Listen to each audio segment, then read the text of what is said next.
¿Qué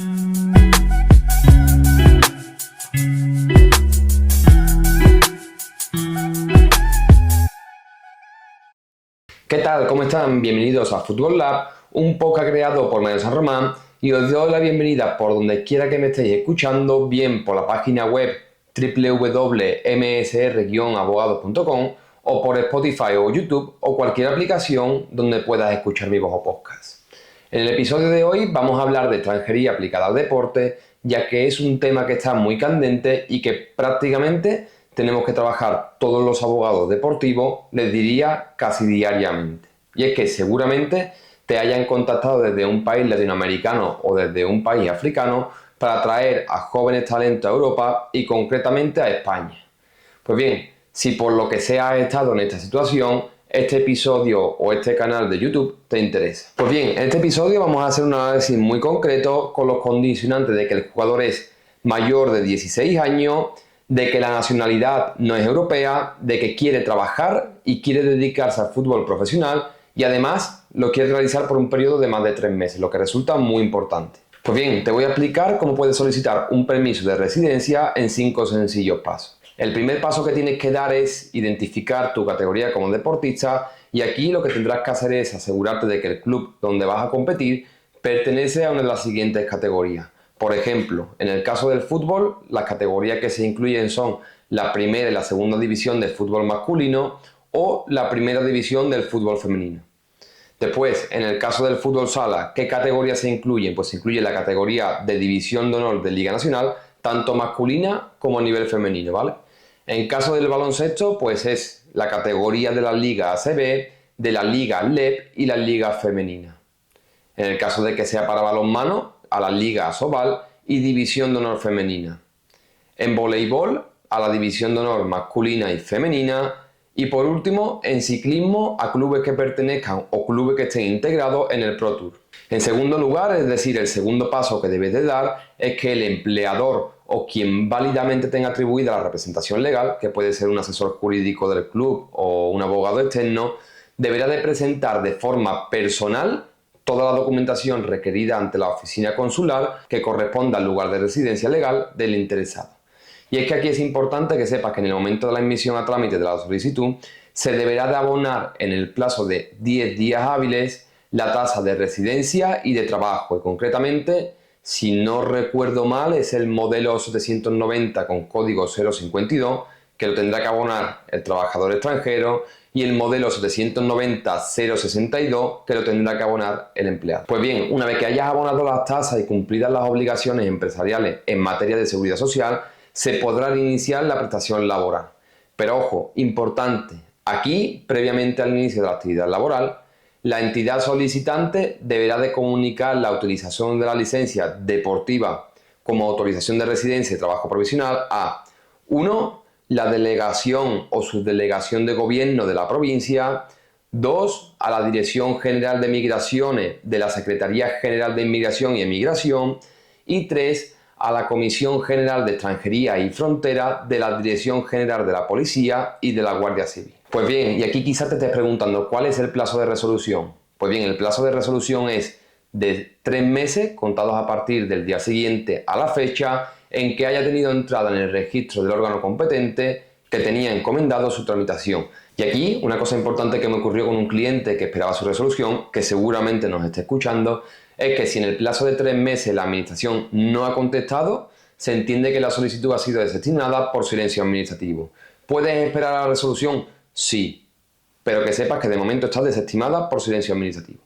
Por tanto, como consecuencia, aquí lo que es importante destacar es que cuando la resolución sobre la solicitud de autorización de residencia y trabajo es desfavorable, automáticamente se extingue la validez provisional de la licencia deportiva como autorización de residencia y trabajo. Pues bien, una vez entendido esto, es que en el caso de concesión, el trabajador dispone de 1 mes desde la notificación al empleador para solicitar personalmente el visado en la misión diplomática o bien en la oficina consular donde éste resida.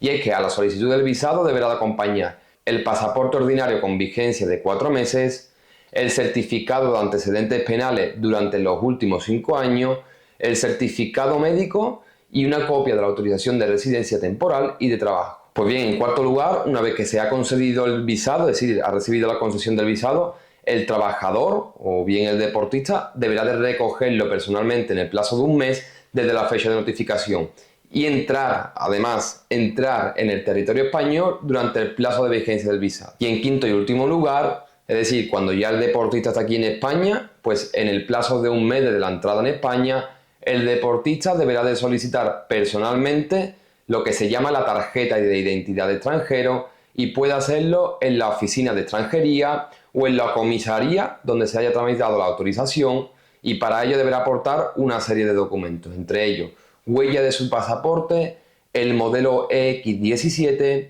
el justificante de abono de la tasa, la acreditación de la afiliación en la Seguridad Social y 3 fotografías recientes en color y tamaño carné. Bien, pues ahora lo más normal es que quizás te estés preguntando, oye, ¿y cuáles son los requisitos? Pues primero, el requisito que debes de cumplir es que no seas ciudadano de un Estado de la Unión Europea, tampoco del Espacio Económico Europeo, ni tampoco de Suiza. En segundo lugar, ser deportista profesional, y aquí, ojo, se incluyen también los entrenadores, ¿vale? Y otro tipo de colectivos. En tercer lugar, para poder optar a la autorización de residencia y trabajo como deportista profesional, no debes encontrarte en situación irregular en España. De lo contrario, no cumplirás los requisitos, por lo tanto, no podrás presentarlo. En cuarto lugar, no podrás tener antecedentes penales y por ello, a la solicitud del visado debes de presentar la documentación de antecedentes penales a los 5 años anteriores y de esta forma el Estado podrá verificar que no tienes ningún antecedente penal. En quinto lugar, no encontrarse dentro del plazo de compromiso de no retorno a España. En sexto lugar, poseer una licencia deportiva que habilite para participar en competiciones deportivas oficiales o en actividades cuya organización corresponda a federaciones deportivas o ligas profesionales, eso sí, que sean profesionales, o entidades que sean asimiladas. Y en séptimo y último lugar es que la empresa deberá de garantizar una actividad continuada durante el periodo de vigencia de la autorización para residir y trabajar, y es que, como es lógico, la empresa deberá de estar inscrita en el régimen del Sistema de Seguridad Social de España y encontrarse al corriente del cumplimiento de todas sus obligaciones tributarias. Y por último, respecto a la renovación del visado, normalmente tienes que cumplir con 3 requisitos. El primero, continuar trabajando para el mismo equipo o club que te contrató inicialmente. El segundo, asegurarte de que tu contrato de trabajo o la oferta de empleo siga siendo válida y legal. Y el tercero es que el jugador debe mantener un registro de cumplimiento de sus obligaciones fiscales y también de sus obligaciones laborales en España. Pues bien, con esto damos por concluido la primera parte del podcast, es decir, del episodio. Deciros que en nuestro despacho llevamos todo tipo de trámites de extranjería y da igual que sea profesional o no, sea mayor de edad o no, e incluso si está interesado en cualquier otro tipo de trámite de extranjería, tan solo tenéis que contactar con nosotros por redes sociales o a través de nuestro correo info@msr-medioabogados.com. Pues bien, una vez hecha esta pequeña publi, vamos con la segunda parte donde vamos a comentar una decisión de la Cámara del Estatuto del Jugador que me ha parecido de lo más interesante y que al final de este episodio también voy a comentar algo totalmente independiente porque me lo estoy encontrando muchísimo y no encuentro una explicación. Pues bien, vamos a comenzar por la decisión, que al contrario que en otras redes sociales sí vamos a dar la referencia, ¿vale? La referencia es FPSD/9172 y la decisión es entre el equipo francés AS Mónaco y también el Mainz 05, un equipo alemán. Una decisión que enfrenta entre el equipo francés AS Mónaco y por otra parte el equipo alemán del Mainz 05.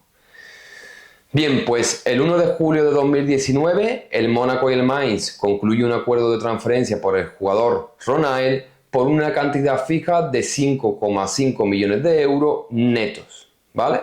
En ese acuerdo se tipificó una cláusula que concretamente en su apartado cuarto decía lo siguiente: el Mainz pagará los siguientes derechos de traspasos adicionales si uno o alguno de los siguientes acontecimientos tienen lugar durante el periodo en el que el jugador es propiedad, y ojo con esta palabra porque aquí está el kit de la cuestión, es propiedad del Mainz, o si el jugador ha participado en un acontecimiento que tenga lugar cada vez que el Mainz se sitúe entre la primera y la 9ª posición de la clasificación de la Bundesliga al final de una temporada deportiva, debiendo el Mainz pagar al Mónaco una cantidad neta de 250.000 euros. Pues bien, aquí esta cláusula tipifica dos escenarios. El primero, que sea propiedad, y el segundo, que el jugador haya participado en el acontecimiento en cuestión, siendo la condición objetiva terminar entre el primer clasificado y el noveno clasificado. Pues bien, se realiza la transferencia, todo genial, y el Mainz cede al jugador dos veces. El primer préstamo lo hace al Stade de Brest y el segundo préstamo al Alsace francés. Aquí, ¿cuándo viene el problema? Pues el problema viene cuando el jugador está cedido y el Mainz queda en la octava posición de la Bundesliga. Y es que aquí comienzan los problemas porque el Mónaco envía la factura entendiendo que la condición se había cumplido y el Mainz le dice: no te equivoques. Y le dice literalmente las siguientes palabras textuales: gracias por su correo electrónico. Entiendo que owned, es decir, propiedad, puede interpretarse aparentemente de diferentes maneras.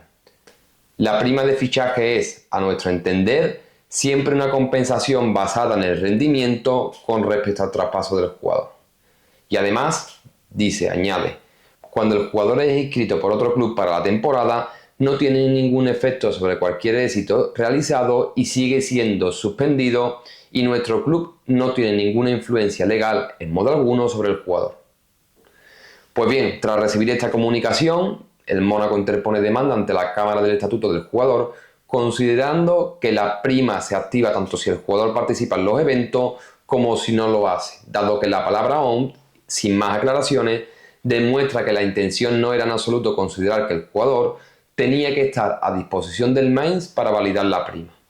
Por otra parte, la otra cara de la moneda era que el Mainz decía, uno, que el jugador no era propiedad en ese momento, ya que estaba transferido en otro club, y dos, ni el jugador era propiedad del Mainz ni participó en ningún partido. Por tanto, al no participar ni tener éxito deportivo en el club, entendía que la cláusula no debía de aplicar.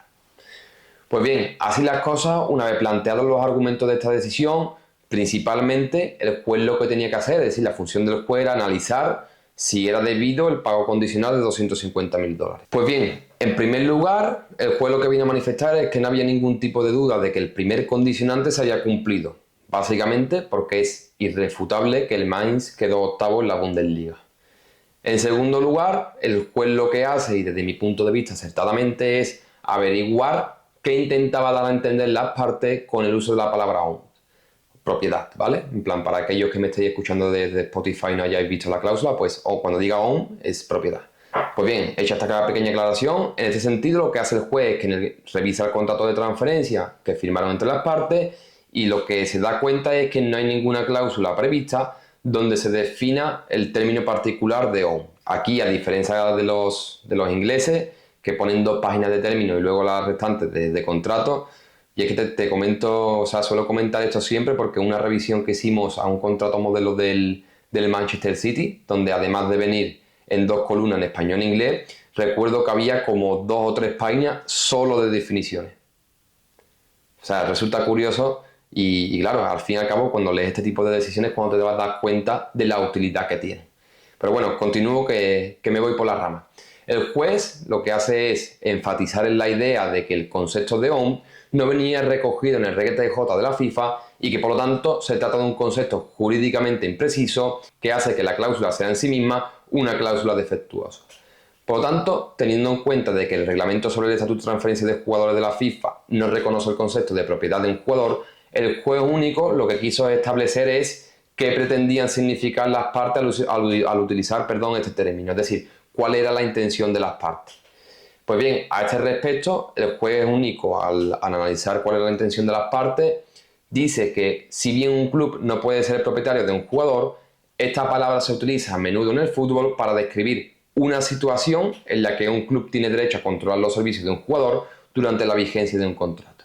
Y esto incluye, decía, la capacidad de determinar dónde jugará el jugador, sus derechos de inscripción, cuánto se le pagará y otras condiciones relativas a su relación laboral. Pues bien, a este respecto, el juez único identificó 2 elementos clave que deben de cumplirse para definir propiedad en el contexto de la cláusula en cuestión. Y uno era la presencia de una relación laboral válida, vinculante y activa entre el jugador y el Mainz durante la temporada 2021-2022.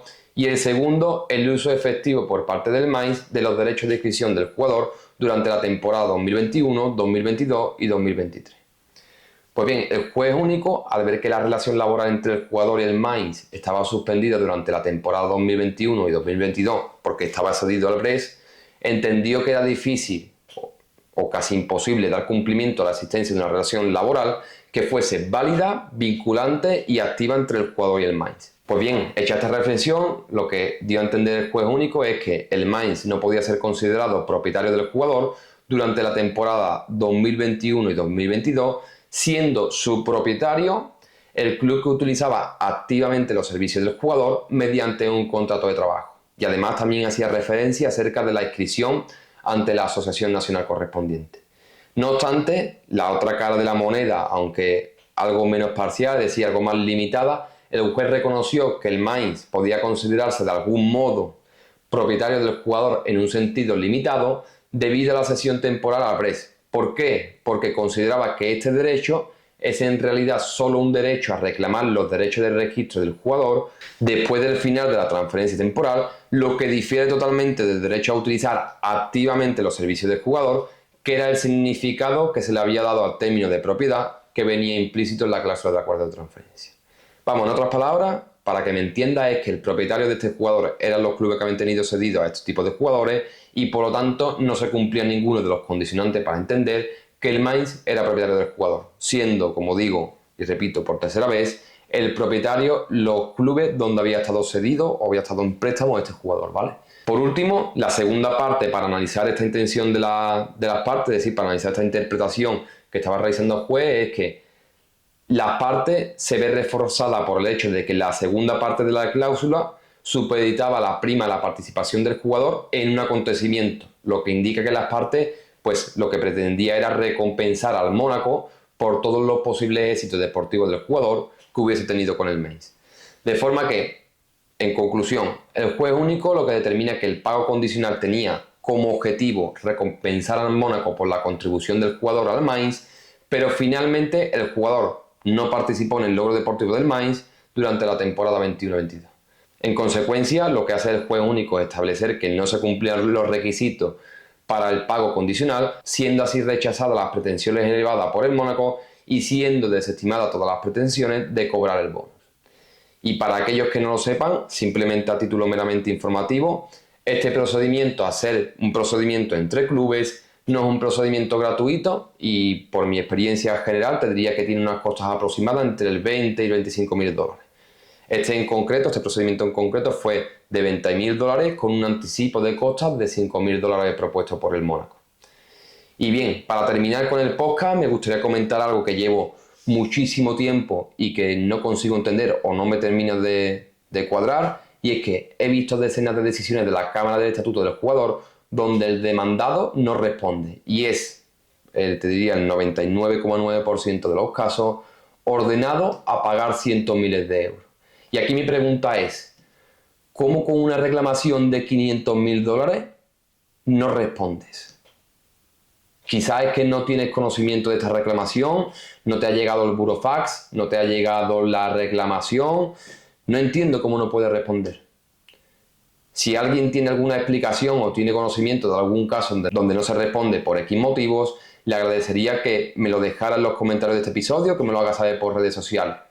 Porque realmente es interesante y creo que podemos aportarle valor, todos los abogados deportivos, a este tipo de clubes que no responden. Y también informaros que en la primera edición del programa de Agente FIFA comenzará el 1 de noviembre de 2023 y tan solo abriremos inscripción para 15 plazas. Pronto os daremos toda la información sobre este nuevo programa y también sobre su inscripción. Y por último, seguramente que sí lo haces, pero por si eres uno de esos que aún no me sigue en Instagram, mi usuario es @abogadodeportivo y allí comparto información diaria sobre consejos y noticias de actualidad del ámbito del fútbol. Como siempre, es un placer haber compartido este episodio con ustedes y nos vemos en el próximo episodio.